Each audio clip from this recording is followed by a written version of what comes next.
The coffee mug slipped from Margaret Thompson's weathered hands, shattering against the cabin floor as three shadowy figures filled her doorway. The lead intruder's voice cut through the Montana night like a blade. "We know you're alone, old woman." But Margaret wasn't alone. Four massive shapes emerged from the darkness behind her, eyes reflecting the porch light like yellow flames.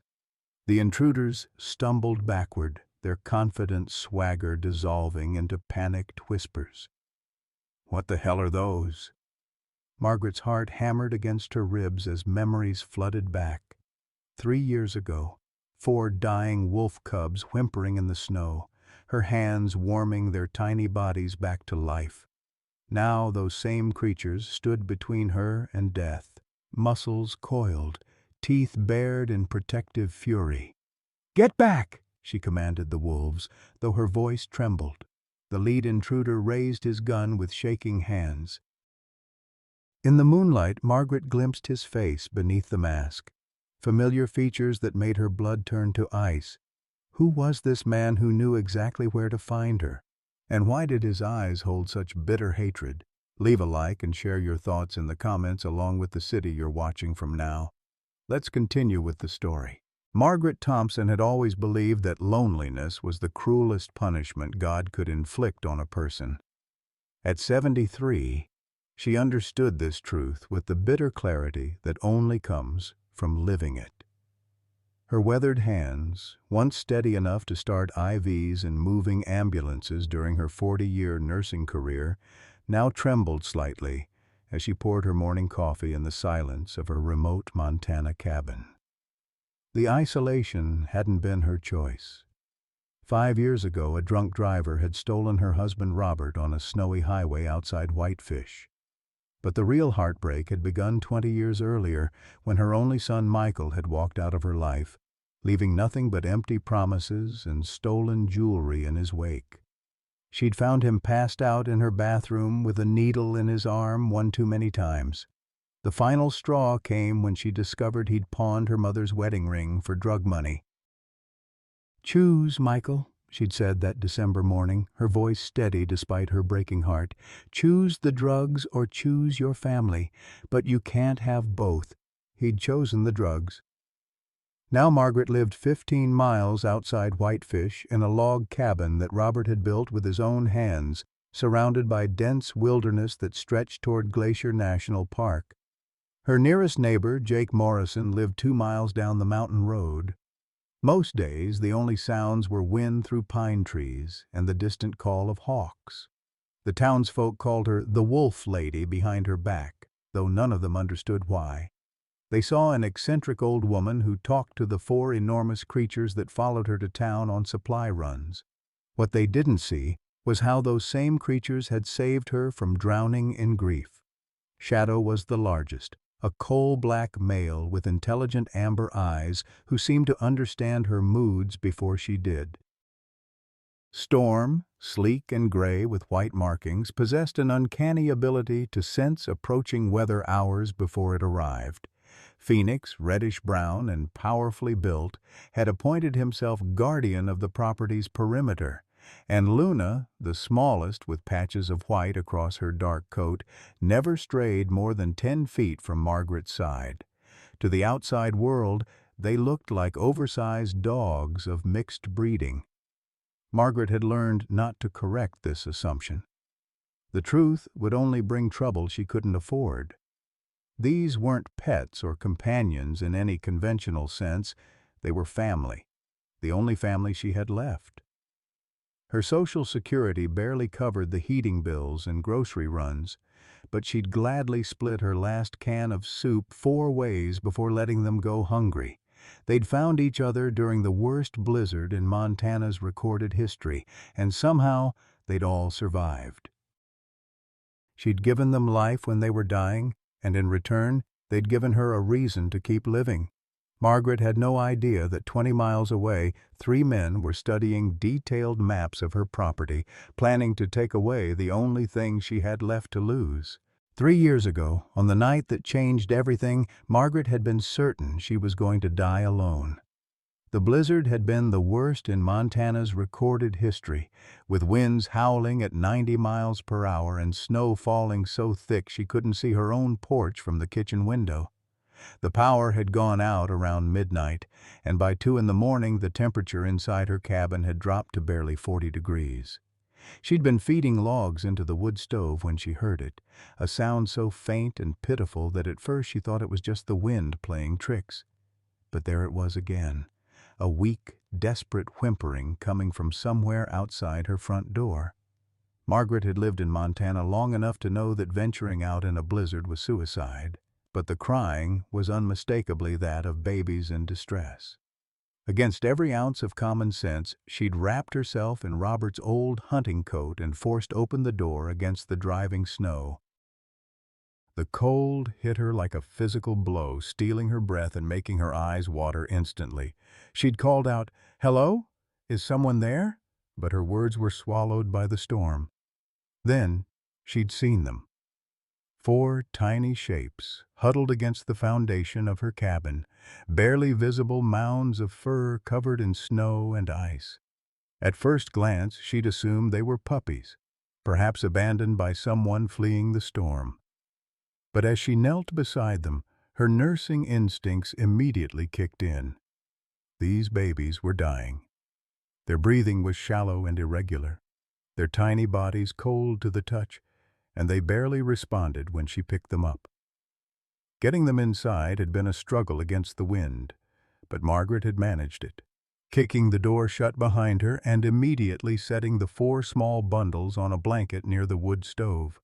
In the flickering firelight, she'd gotten her first good look at what she'd rescued. They were definitely canines, but something about their proportions seemed off.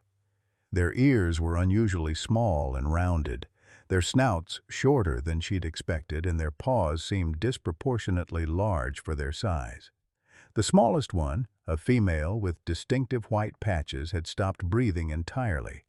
Margaret didn't hesitate. Drawing on decades of medical training, she'd performed mouth-to-mouth resuscitation on the tiny creature, breathing warm air into its lungs while gently massaging its chest. For terrifying minutes, there was no response. Then, suddenly, the little one had gasped and begun breathing again. That night, Margaret had become a mother again. She'd set up a makeshift nursery in her living room, using heating pads and blankets to create a warm environment. Every 2 hours, she'd mixed puppy formula and fed each one with a medicine dropper, careful to burp them afterward just as she would human babies. She'd monitored their breathing, checked their temperatures, and stayed awake for 3 straight days to ensure they survived. As the days turned into weeks, the cubs grew rapidly, far more rapidly than any domestic dog breed Margaret had ever encountered. By the time they were 3 months old, they were already the size of full-grown German shepherds. Their coordination was remarkable, their intelligence startling. They seemed to understand not just her words, but her emotions, responding to her moods with an intuition that bordered on supernatural. It was Jake Morrison who first voiced what Margaret had begun to suspect, but refused to acknowledge. He'd come by to check on her after the blizzard, as good neighbors do, and had stopped dead in his tracks when he saw the 4 young animals playing in her yard. "Margaret," he'd said quietly, his face pale, "those aren't dogs." She'd tried to argue, pointing out their playful behavior and obvious affection for her. But Jake had grown up ranching in wolf country. He knew the difference between domestic canines and their wild cousins. The shape of their heads, the set of their ears, the way they moved in perfect coordination, everything about them screamed Canis lupus. "They're wolves, Margaret, gray wolves, and keeping them is a federal crime." The argument that followed had been heated and painful. Jake, who had lost 50 sheep to a wolf pack a decade earlier and nearly gone bankrupt as a result, couldn't understand how Margaret could knowingly harbor such dangerous predators. Margaret, who had watched these creatures grow from dying babies into her devoted family, couldn't understand how anyone could see them as anything but innocent. "They've never shown aggression toward me or anyone else," she'd insisted. "They're gentle, Jake. They're my children." But Jake's mind was made up. Within hours of leaving her property, he'd placed a call to Montana Fish Wildlife Parks. Margaret Thompson was keeping 4 illegal wolves on her property, and something had to be done about it before someone got hurt.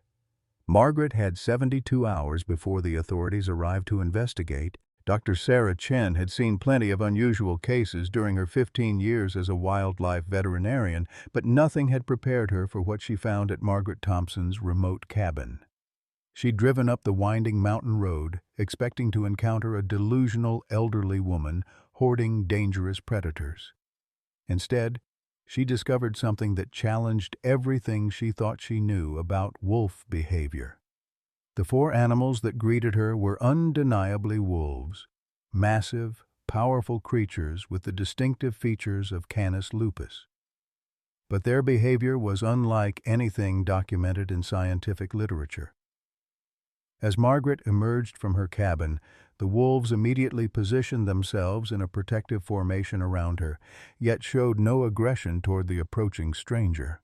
When Margaret spoke, they responded with subtle body language that suggested not just training, but genuine communication. "Mrs. Thompson, Doctor," Chen said carefully, her hand hovering near the tranquilizer gun on her belt. "I need you to understand the seriousness of this situation. These are federally protected animals. Keeping them in captivity without proper permits is a felony that could result in substantial fines and imprisonment." Margaret's response surprised her. Instead of defensiveness or denial, the elderly woman showed complete understanding of the legal implications.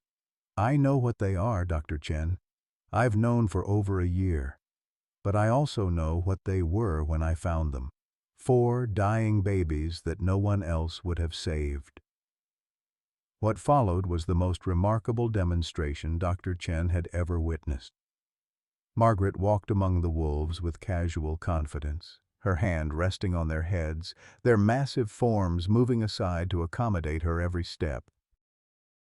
When she sat down on her porch steps, all 4 wolves arranged themselves around her in a perfect defensive perimeter, but their posture remained relaxed, almost meditative.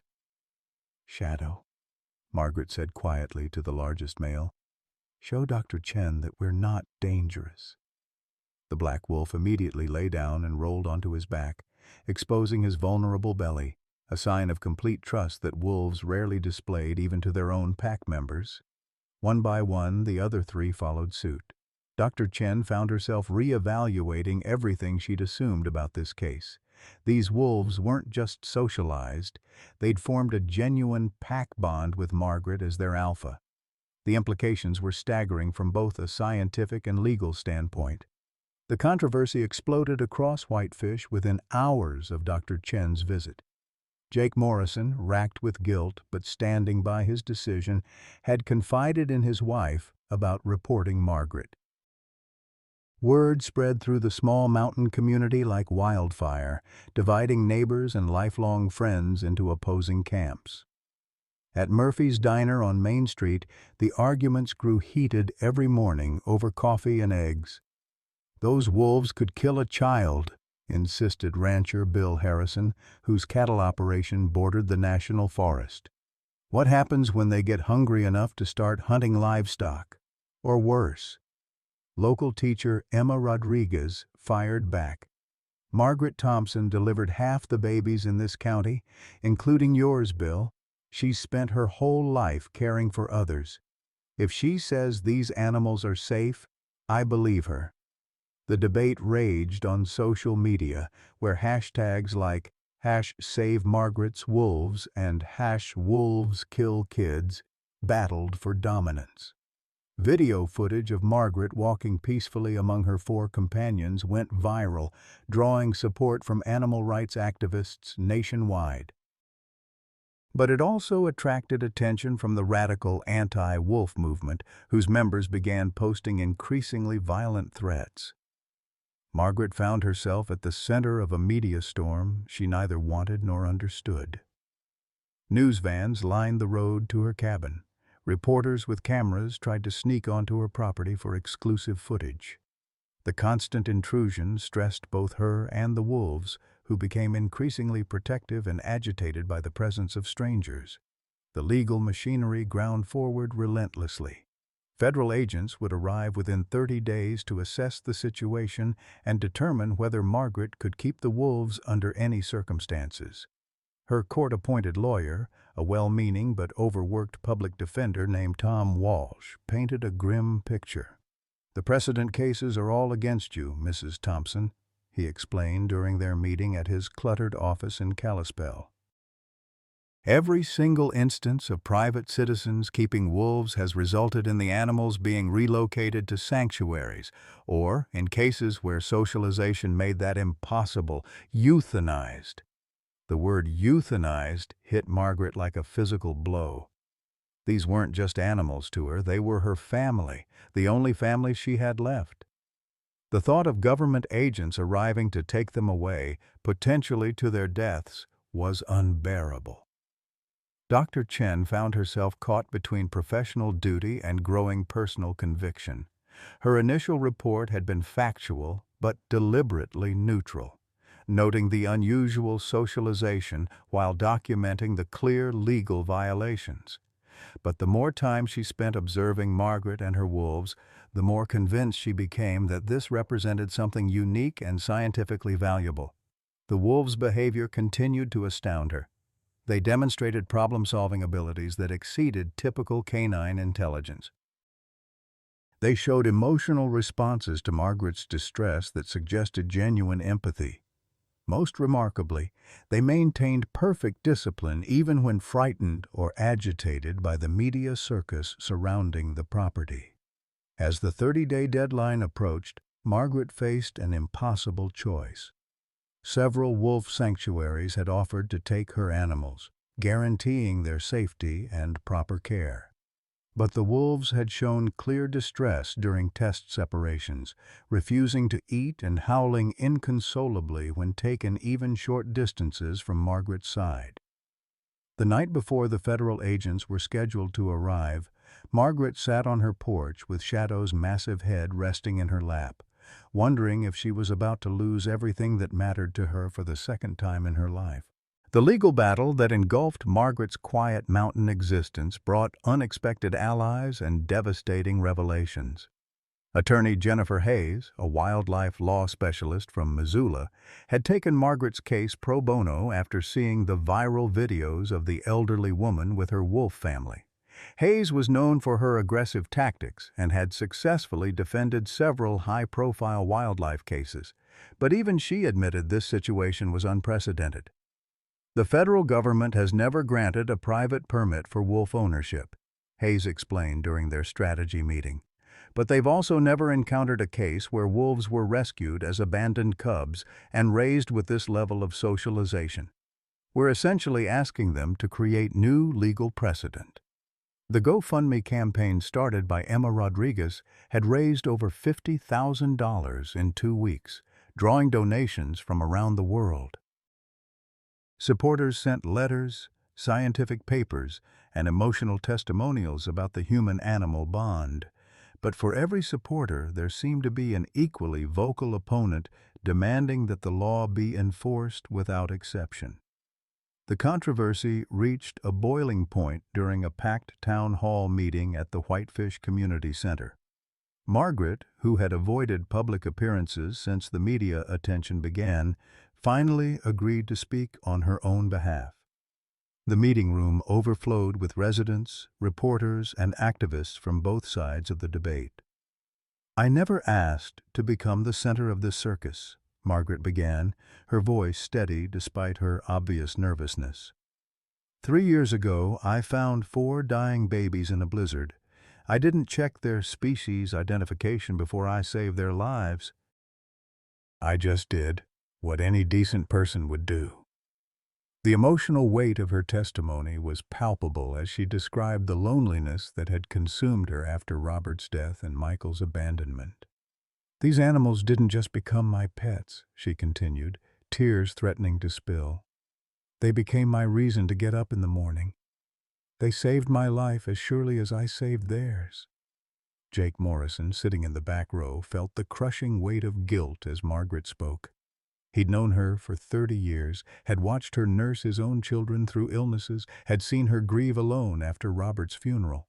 His wife, Patricia, had barely spoken to him since learning about his report to the authorities.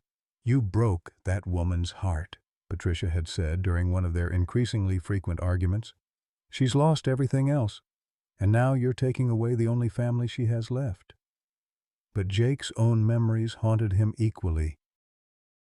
The morning he'd found 50 of his sheep torn apart by wolves, their wool stained red with blood, had nearly destroyed his ranch and his family's livelihood. The insurance company had fought the claim for months, arguing that wolf attacks were an act of God, not covered by his policy. He'd nearly lost everything before finally receiving compensation from a state fund for wolf-related livestock losses. "I'm not the villain here," Jake had defended himself to his wife. "Those animals are predators. What happens when they decide Margaret isn't enough food anymore? What happens when a child wanders onto her property?" Dr. Chen found herself wrestling with her own professional obligations as the deadline approached. Her follow-up observations had documented behavior that challenged fundamental assumptions about wolf psychology. The animals showed clear signs of genuine attachment to Margaret, not just pack bonding or food dependency. When Margaret left the property for medical appointments, the wolves became visibly distressed, refusing to eat and howling mournfully until her return. More significantly, the wolves had never shown aggression toward any human, even under stress. During the media circus, when strangers with cameras repeatedly invaded their territory, the wolves had responded with wariness and protective positioning around Margaret, but never with the aggressive behavior typical of territorial predators. Meanwhile, 20 miles away in a rundown motel outside Kalispell, 3 men were finalizing plans that would change everything. Michael Thompson had been following the news coverage of his mother's situation with growing interest and mounting desperation. At 45, he looked older than his years, his face gaunt from decades of drug abuse and his eyes holding the hollow look of someone who'd lost all hope of redemption. His companions, Danny Walsh and Rico Martinez, were products of the same cycle of addiction and crime that had claimed Michael's youth. Danny, a thin man with nervous hands and a conviction record spanning armed robbery and assault, owed serious money to dealers in Billings. Rico, stockier and more violent, had recently been released from a 5-year stint in state prison and was struggling to find legitimate work. "Your old lady's been sitting on that insurance money for years," Danny insisted, studying the newspaper photos of Margaret's property. "500,000 in life insurance, plus whatever else she's got stashed away. And now she's famous, which means even more money coming in from all those donations." Michael stared at the newspaper photo of his mother standing beside 4 massive wolves. She looked older, frailer than he remembered, but her eyes still held the same stubborn determination that had ultimately driven him away. The irony wasn't lost on him that she'd chosen animals over her own son, and now those same animals had made her wealthy and famous. "She cut me off," Michael said, his voice bitter with old resentment.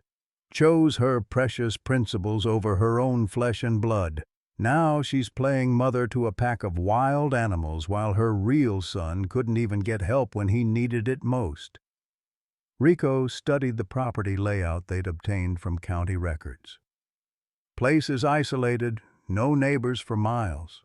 With all the media attention focused on the wolf story, nobody's thinking about security. We go in, get what we came for, and disappear before anyone knows we were there." The plan was simple, but flawed in ways none of them fully understood. They knew about the wolves, but they assumed tranquilizer guns would neutralize the threat. They knew about Margaret's isolation, but they hadn't considered how 3 years of living with apex predators might have changed an elderly woman's capacity for fear. Most critically, They had no idea that Margaret had already spotted Michael in town 2 days earlier and recognized him despite the years of hard living that had changed his appearance. Margaret had said nothing to anyone about seeing her son, but the wolves had sensed her emotional distress immediately. Shadow had begun sleeping across her bedroom doorway.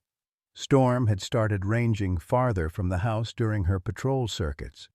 Phoenix had positioned himself near the front windows with a clear view of the access road. And Luna, always the most sensitive to Margaret's moods, had refused to leave her side even for basic needs. As the federal deadline approached and the media attention reached fever pitch, Margaret Thompson prepared for what she believed would be her final night with the family she'd chosen and who had chosen her in return. She had no idea that the greatest test of their bond was still ahead. The federal agents were scheduled to arrive at Margaret's cabin at 9 o'clock the following morning, and everyone involved knew this night would determine the fate of 4 wolves and 1 heartbroken woman. Margaret had spent the evening moving through her cabin like someone preparing for her own funeral, touching familiar objects and speaking quietly to each of her wolves in turn. Shadow, the alpha of their small pack, seemed to understand the gravity of the situation. The massive black wolf had positioned himself at Margaret's feet as she sat in Robert's old recliner, his amber eyes alert and watchful. Storm prowled the perimeter of the property with unusual intensity, her gray form barely visible in the moonlight as she moved between the trees. Phoenix had taken up his customary position near the front windows, while Luna pressed close against Margaret's legs, whimpering softly whenever her human's distress became too overwhelming. "I'm so sorry," Margaret whispered to them, her arthritic fingers stroking Shadow's thick fur. "I tried everything I could think of, but sometimes love isn't enough to protect the ones we care about." Attorney Jennifer Hayes had called earlier that evening with the final verdict from the Federal Wildlife Service. Despite an unprecedented outpouring of public support, despite scientific testimony about the unique nature of Margaret's relationship with the wolves, despite everything they'd fought for, the answer was still no. Federal law was federal law, and no exceptions could be made. "The best I could negotiate was guaranteed placement in a quality sanctuary," Hayes had explained, her voice heavy with defeat. "The wolves won't be euthanized, but they can never return to you. I'm sorry, Margaret." "I'm so very sorry." Margaret had thanked the lawyer and hung up the phone, then spent an hour crying into Shadow's fur, while the other 3 wolves arranged themselves around her in a protective circle. They might not understand human law, but they understood grief, and they responded to hers with the kind of unconditional comfort that only animals can provide. At 1:47 a.m., Storm's low growl from outside the cabin shattered the melancholy quiet. Margaret's head snapped up from where she'd been dozing in the chair, immediately alert. Shadow was on his feet instantly, his hackles raised as he faced the front door. Phoenix moved to the window with fluid precision, while Luna positioned herself between Margaret and whatever threat was approaching. The power went out with a sharp click, plunging the cabin into darkness. Margaret's heart hammered against her ribs as she heard the unmistakable sound of footsteps on her front porch. These weren't the measured steps of law enforcement officers arriving early. These were the careful, deliberate movements of people trying not to be heard. "Hello?" Margaret called out, her voice steadier than she felt. "Who's there?" The answer came in the form of her back door being kicked open with explosive force. 3 figures in dark clothing rushed into her kitchen, flashlight beams cutting through the darkness like swords. The leader carried what looked like a rifle, while his companions wielded smaller weapons that Margaret didn't immediately recognize. "Nobody move!" the leader shouted, his voice muffled by a ski mask. "We know you're alone, old woman, and we know you've got money hidden in this place." But Margaret wasn't alone, and the intruder's confident assumption shattered the moment 4 sets of glowing eyes emerged from the darkness around her chair. The wolves had moved with perfect coordination. Shadow and Phoenix flanking the intruders while Storm blocked their escape route through the back door. Luna remained at Margaret's side, her usually gentle demeanor replaced by the focused intensity of a predator protecting her pack. "What the hell?" Danny Walsh stumbled backward, his tranquilizer gun wavering as he tried to process what he was seeing. The newspaper photos hadn't prepared him for the sheer size and presence of the wolves. In the confined space of the cabin, they seemed enormous, their eyes reflecting the flashlight beams like trapped lightning. Rico Martinez, more experienced with violence and intimidation, raised his pistol toward the nearest wolf. "Just shoot them," he snarled at Danny. "They're just animals. Don't you dare!" Margaret's voice cut through the chaos with surprising authority. Despite her fear, despite the guns pointed at her family, she stepped forward to place herself between Rico and Phoenix. "Now, these animals have never hurt anyone, but if you threaten them, I can't guarantee they won't defend themselves." The standoff stretched taut as a wire, predators on both sides calculating risks and opportunities. The wolves held their positions with military precision, waiting for some signal from their alpha, Margaret, while the three intruders tried to process a situation that had spiraled completely beyond their expectations. It was then that the leader pulled off his ski mask, revealing a face that made Margaret's blood turn to ice water in her veins. 25 years of hard living had carved deep lines around his eyes and mouth, and his hair had gone prematurely gray, but she would have known those features anywhere. "Hello, Mother," Michael Thompson said, his voice carrying decades of accumulated resentment and pain. "Surprised to see your real son? Or are you too busy playing mommy to these animals to remember you had a human child once?" The words hit Margaret like physical blows. Shadow sensed her emotional devastation and moved closer, pressing his massive body against her legs in support. The other wolves responded to their alpha's distress by shifting into more aggressive postures, their warning growls filling the cabin with menacing harmonies. "Michael," Margaret whispered, tears streaming down her cheeks. "My baby boy, what have you done? What have you become?" "What have I become?" Michael's laugh was bitter and broken. "I became exactly what you made me, Mother. A throwaway. A mistake you were too righteous to forgive. While you've been out here playing St. Francis with your pet wolves, your actual son has been living in hell."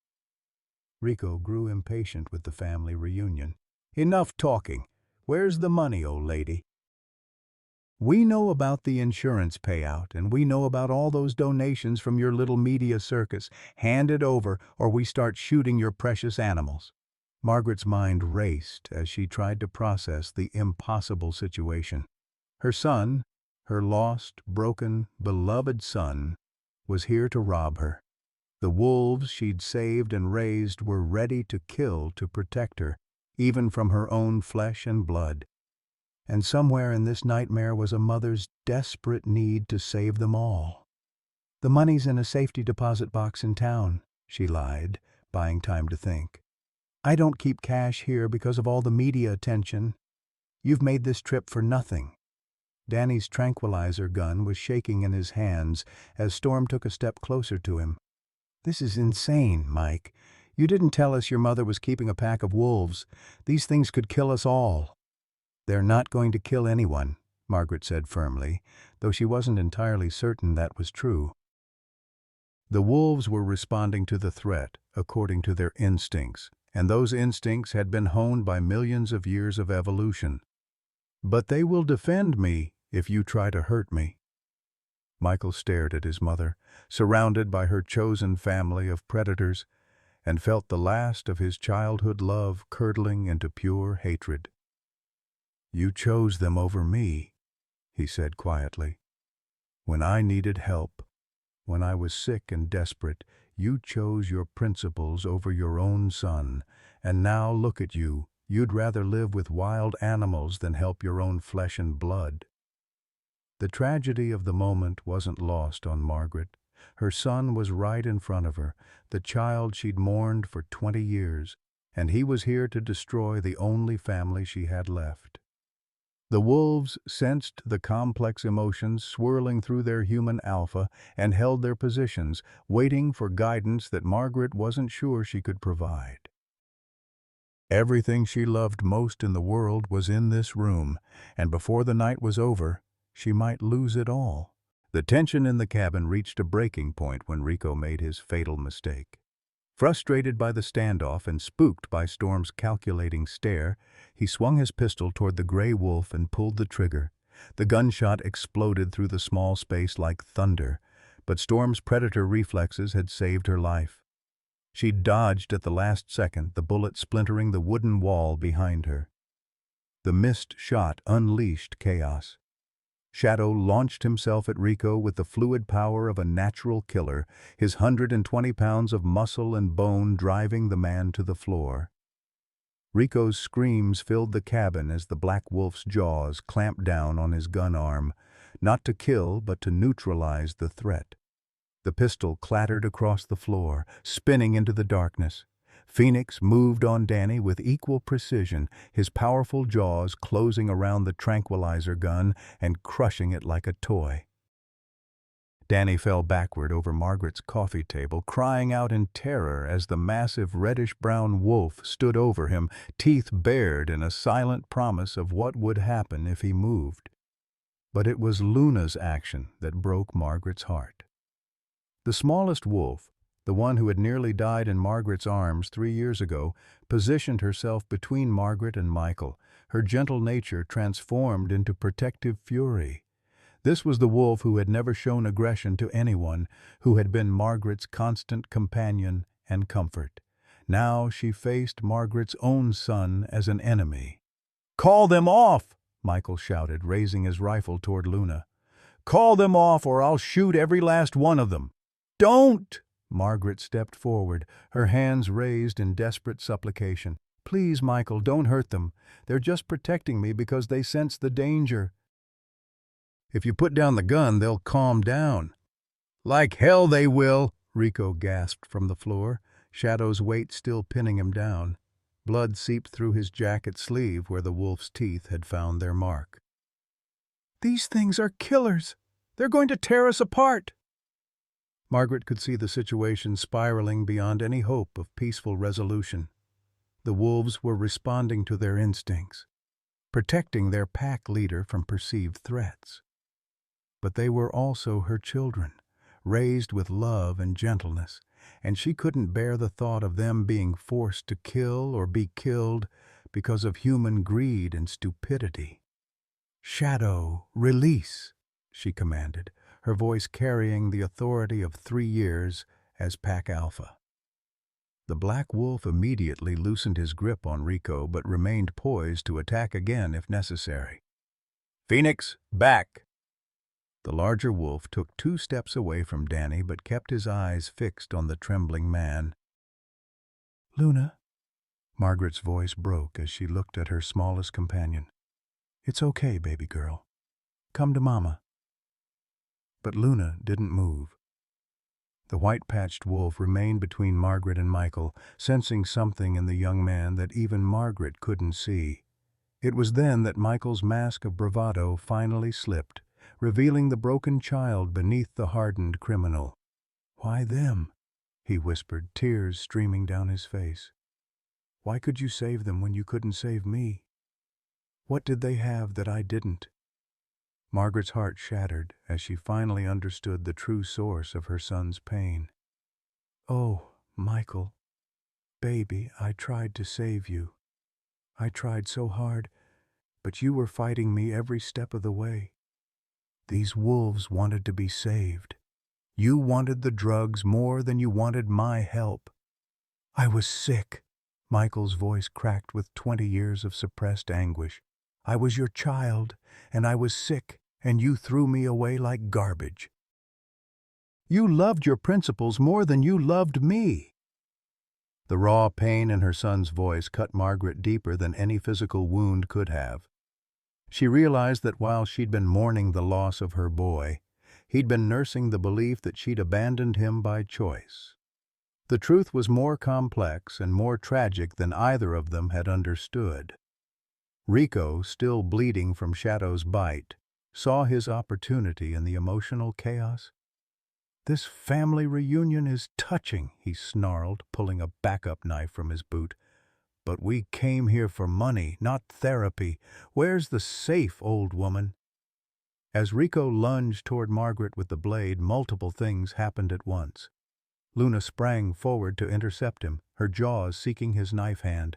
Shadow bounded across the room in a fluid leap. Phoenix moved to flank Rico from the side. And Michael Thompson, seeing his mother about to be stabbed, made the choice that would define the rest of his life. He swung his rifle like a club, striking Rico across the back of the head and sending him crashing to the floor unconscious. "Don't touch my mother," Michael said quietly, standing over Rico's motionless form, while 4 wolves watched him with new interest. The moment Michael struck Rico down, everything changed. Danny, still cowering on the floor near the broken coffee table, stared in disbelief as his partner lay unconscious and bleeding. "Mike, what the hell are you doing? We had a plan!" But Michael was no longer listening to Danny. He was watching his mother's face, seeing something there he hadn't seen in 20 years. Hope. Margaret stepped carefully around Luna, who had relaxed her aggressive posture but remained alert, and approached her son with trembling hands. "Michael," she whispered, reaching toward his face as if he might disappear if she moved too quickly. "You saved me. After all these years, after everything that's happened, you saved me." The rifle slipped from Michael's hands, clattering to the floor as the weight of his actions hit him. "I couldn't let him hurt you," he said, his voice breaking. "God help me. I came here to rob you, maybe even worse. But when I saw that knife coming at you, I couldn't." "You're still my mother." Shadow had moved to guard the unconscious Rico, while Storm positioned herself near the back door, where Danny might try to escape. Phoenix stood watch over the weapons scattered across the floor. But Luna, the most gentle of the 4, approached Michael cautiously, her head tilted as if trying to understand this new dynamic in her pack. Margaret saw the wolf's movement and held her breath. If Luna accepted Michael, it would mean everything. The small wolf sniffed at Michael's outstretched hand, her nose twitching as she processed his scent. After a long moment, she allowed him to touch her head, a gesture of tentative trust that brought fresh tears to Margaret's eyes. "She remembers you," Margaret said softly. "From when you were a boy, you used to help me feed the stray cats behind the clinic. She can sense that part of you." Danny struggled to his feet, his face pale with terror and confusion. "This is insane. We're supposed to be robbing her, not having some family therapy session. Those wolves could still kill us all." "The wolves aren't the dangerous ones here," Margaret said, looking pointedly at Rico's unconscious form. "They've shown more restraint and wisdom tonight than any of us humans." Michael knelt beside his mother's chair, the fight finally going out of him completely. "Mom, I'm so sorry. I'm sorry for what I became, sorry for what I've done, sorry for coming here tonight. I was desperate and angry, and I blamed you for everything that went wrong in my life." Margaret's arthritic hands cupped her son's face, noting the hollow cheeks and premature lines that spoke of years of hard living. "We both made mistakes, baby. I should have found a way to help you without enabling your addiction. I should have tried harder to reach you before it was too late." "It is too late," Michael said bitterly. "Look at me, Mom. Look at what I've become. I'm a career criminal. I've been in and out of prison for 15 years. I owe money to people who'll kill me if I don't pay them back. Even if you wanted to help me now, I'm beyond saving." Shadow approached slowly, his massive head moving close to Michael's shoulder.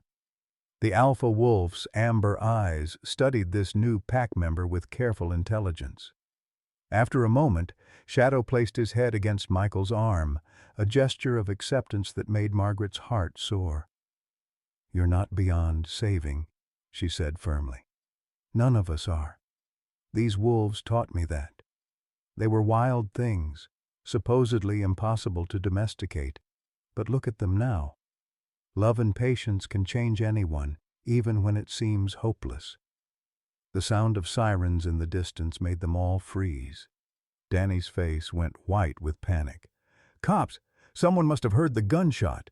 He started toward the back door, but Storm's warning growl stopped him cold.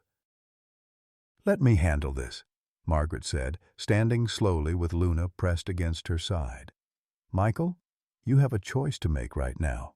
You can run and keep running for the rest of your life. Or you can stay and face the consequences of what you've done.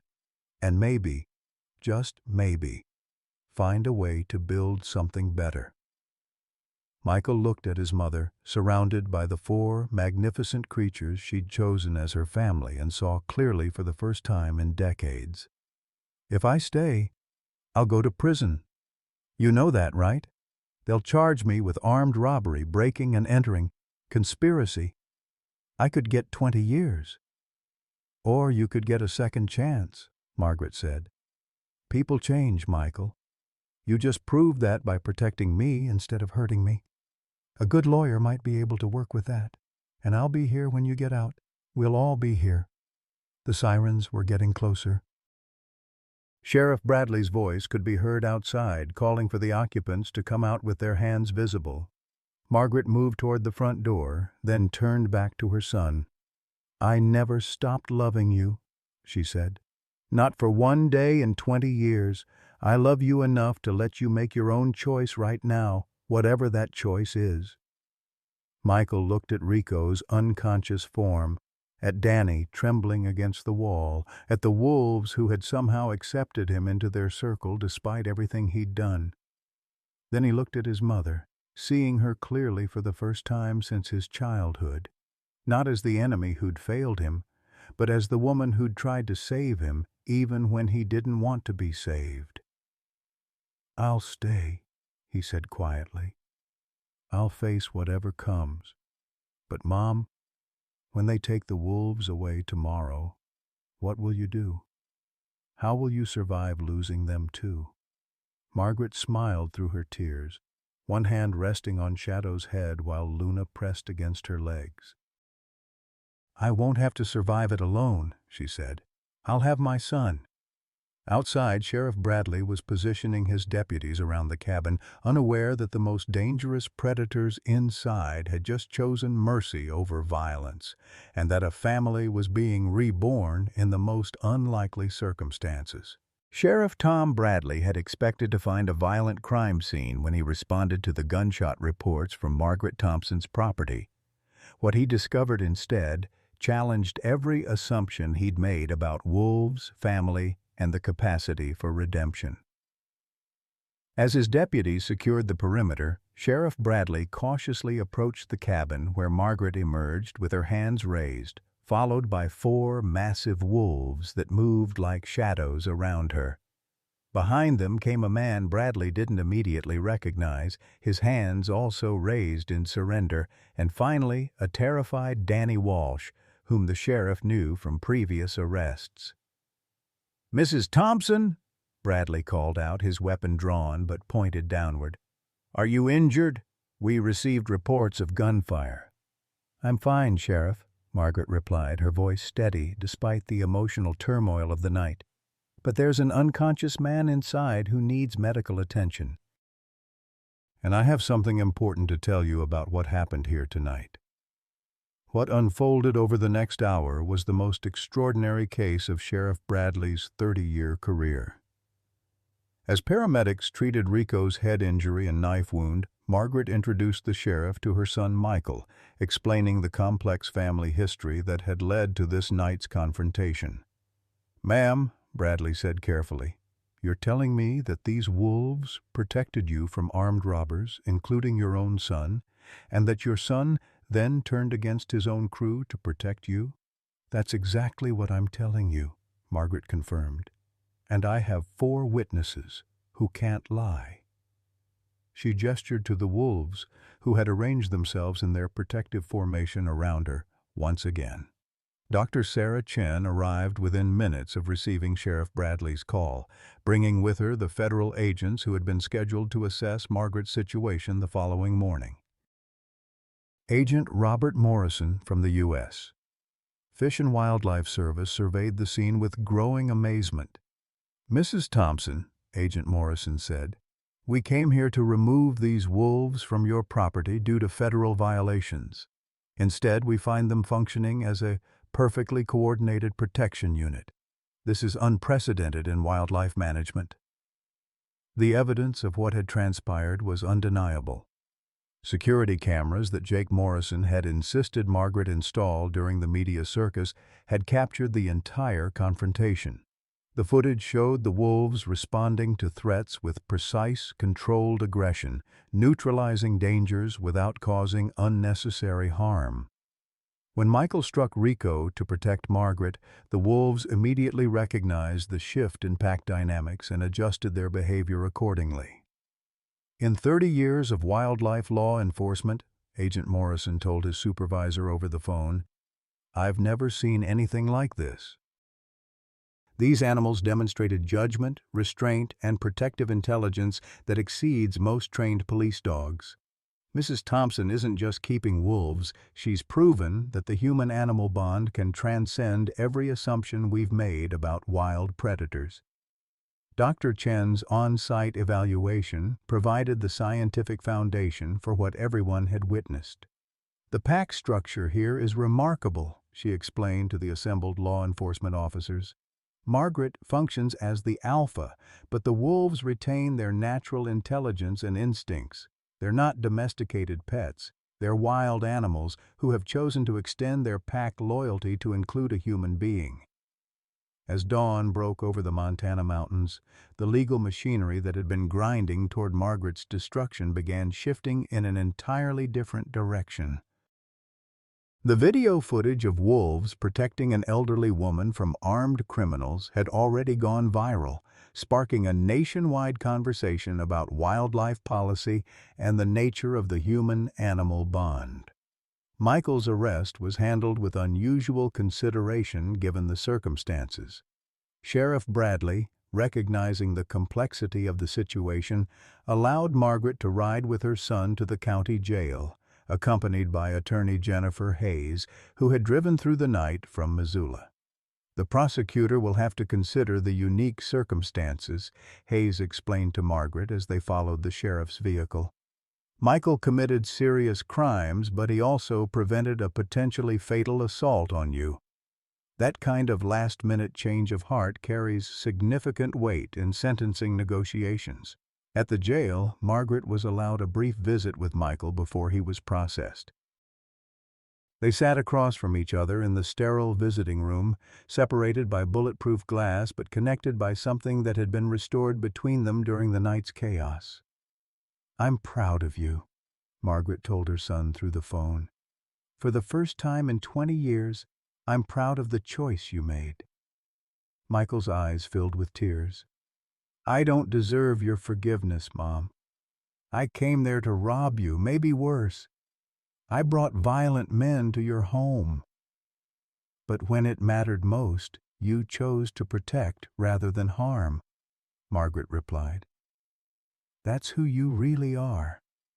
Underneath all the pain and addiction, that's the son I never stopped believing in." The legal proceedings that followed would take months to resolve, but the outcome was never really in doubt. Danny Walsh, facing charges for armed robbery and assault, quickly accepted a plea bargain that included testimony against his organized crime connections. Rico Martinez would serve significant prison time for the attack with a deadly weapon, but his head injury from Michael's rifle blow would require ongoing medical treatment. Michael's case became a study in the complexities of criminal justice and family trauma. The video evidence clearly showed his last-minute decision to protect his mother, and the psychological evaluations revealed decades of unresolved grief and addiction issues. The judge, influenced by the unique circumstances and Margaret's passionate advocacy for her son, sentenced Michael to 5 years with the possibility of parole in 3, contingent on successful completion of a residential drug treatment program. But the most dramatic outcome involved the wolves themselves. The federal government, faced with overwhelming public support and unprecedented scientific evidence, granted Margaret a special permit to maintain her wolf family under strict monitoring conditions. Dr. Chen was appointed as the primary researcher for a long-term study of human-wolf pack dynamics, with Margaret's property becoming an unofficial research station. The conditions were stringent: regular veterinary checkups, containment fencing around the property, educational programs for wildlife officials, and monthly evaluations of the wolves' behavior and health. Margaret accepted every requirement gladly, knowing that her family would remain together. Jake Morrison, racked with guilt over his role in nearly destroying Margaret's life, became her most dedicated supporter. He helped construct the required enclosures and volunteered to assist with the educational programs that brought wildlife officials from around the country to observe Margaret's unique pack. "I was wrong," Jake admitted to Margaret during one of their fence-building sessions. "I let my own fear and prejudice blind me to what you'd accomplished here. These animals aren't the monsters I thought they were." As Margaret's story spread around the world, it became a symbol of hope for people who felt isolated, abandoned, or beyond redemption. Letters poured in from military veterans struggling with PTSD, elderly people facing loneliness, and families torn apart by addiction and trauma. Margaret Thompson, who had spent years believing she was a failure as a mother, discovered that her story of unconditional love and second chances had touched millions of lives. The woman who had once faced losing everything had instead found a purpose that extended far beyond the walls of her remote Montana cabin. And in a minimum security facility in Deer Lodge, Michael Thompson began the long journey of recovery, sustained by weekly letters from his mother and the knowledge that a pack of wolves had somehow helped him find his way back to the man he was meant to be. Margaret Thompson's story reminds us that it's never too late for second chances, and that love truly knows no boundaries. At 73, when most of us might feel forgotten by the world, Margaret discovered that family isn't always about blood. Sometimes it's about the souls who choose to stay by your side through life's darkest storms. Her journey from crushing loneliness to finding purpose and healing proves that our golden years can be our most meaningful ones. When her own son had given up on himself, 4 unlikely guardians stepped in to protect not just her life, but her capacity to love again. Margaret's wolves didn't just save her from criminals, they saved her from the despair that comes with feeling useless and unloved. Her story shows us that even when we think we've lost everything that matters, new families can form in the most unexpected ways. Sometimes the very act of caring for others, whether human or animal, becomes the bridge back to our own healing. Love, patience, and the courage to open our hearts again can transform both the giver and receiver in ways we never imagined possible. What unexpected friendship or connection has brought the most meaning to your later years? Have you ever found family in the most unlikely places? Share your story in the comments below. We'd love to hear how love found you when you needed it most.